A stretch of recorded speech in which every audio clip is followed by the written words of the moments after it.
What is up, everyone? It is Diecastbuffet here again. Today we have a exclusive NASCAR Authentics diecast for the Darlington bonus wave in 2023. Now, usually I would have it spinning on my rotating base, but unfortunately this is what happens.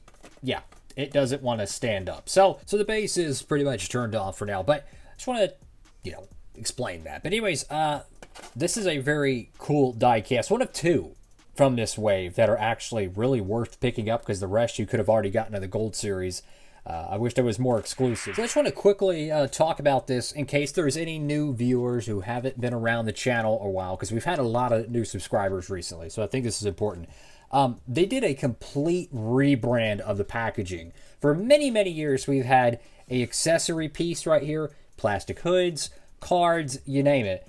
And midway through the 2023 line, they changed it with the 2024 packaging, which they currently are using in 2024 for the 2024 line. So it's a completely different style of artwork, and the name usually used to be up here, but now it's kind of down in the middle.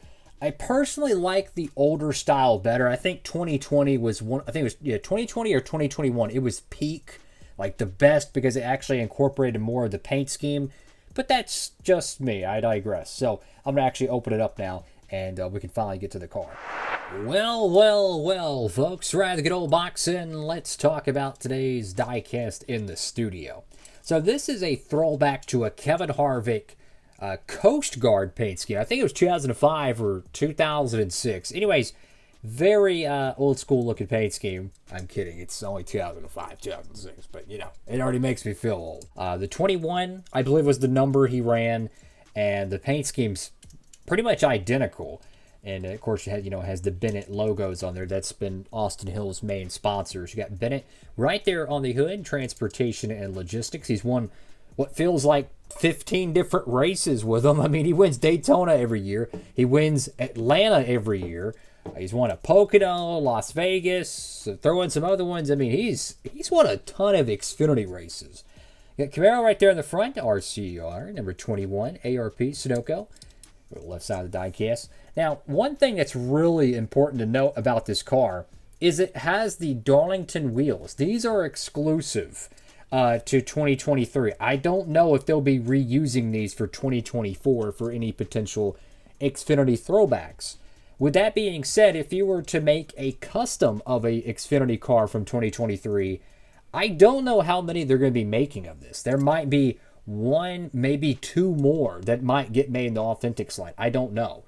With that in mind, there could be no more than maybe 5 cars in total production from 2023 with this exact style wheel. So that could make, getting donor wheels for a custom kind of complicated, kind of difficult. So if your store has this and you like building stuff, it might be advantageous to go ahead and pick up a couple extra just in case you need these wheels in the future. And yes, they made a ton of these, by the way. I mean, this was part of a what they call a end cap or a side saddle in the retail jargon.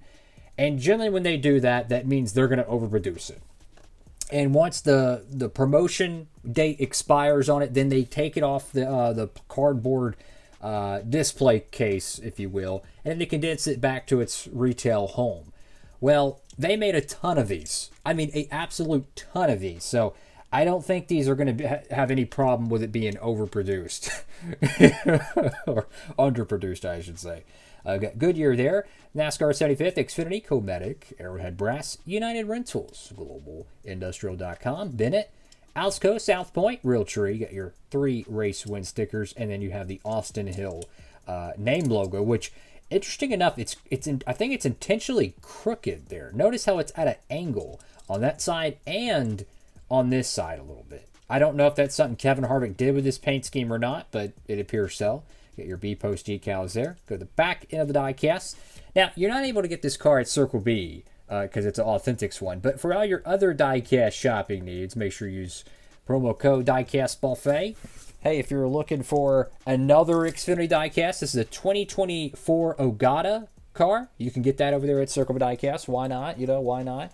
Or maybe you want some awesome alternate Cup Series paint schemes. AJ Allmendinger, Mountain Dew, Cheetos car. Plenty of cool stuff over there. Make sure you use a promo code Diecast Buffet. And if you're looking at the wheels of this car and you might be thinking they look really bad, the reason why they look very flat, and I wouldn't say boring is the right word, but they're throwbacks. They're supposed to look very bold, basic, boring font lettering. That's really what they're supposed to be. So that's why they look kind of plain. But again, it's throwback tires, and if you're really wanting to make some Xfinity throwbacks, this is the car to get. Is these Xfinity ones, because the Cup Series cars run completely different wheels. So that significantly limits the throwback tires. And yes, each year they usually do a different print for them. Top of the car, I got number 21. It's cool to see the 21 car actually be ran a lot for RCR, because there's so much history with the 2 car, the 21 car, even the 29 car in the Xfinity series. So it's cool to see that car routinely ran. Get Bennett right there on the roof, and, well, you guessed it, right there on the deck lid as well. So this is a interesting piece, and the reason why it's so interesting to me, it's another case of getting a alternate paint scheme, a Darlington Throwback, made, but not getting the primary car made. I never understand that, how they'll make a alternate paint scheme for a driver that's having a lot of success, winning, but they don't make the primary car. Like, that makes no sense to me. and they've made his Daytona wins, but the problem is they have damage on them because they're raced wins, so they're not considered a clean paint scheme. And his 2024 Daytona win is out right now, so I might not have that diecast in studio. I might by the time you're watching this video. But I just find that fascinating, how they have yet to make his normal paint scheme, his primary car. I don't understand all that. You think they would make the primary, and then they would branch off and then make alternates, throwbacks, raced wins, etc. That's all for now. Have a blessed one. Thank you all for watching. Diecast Buffet, signing off.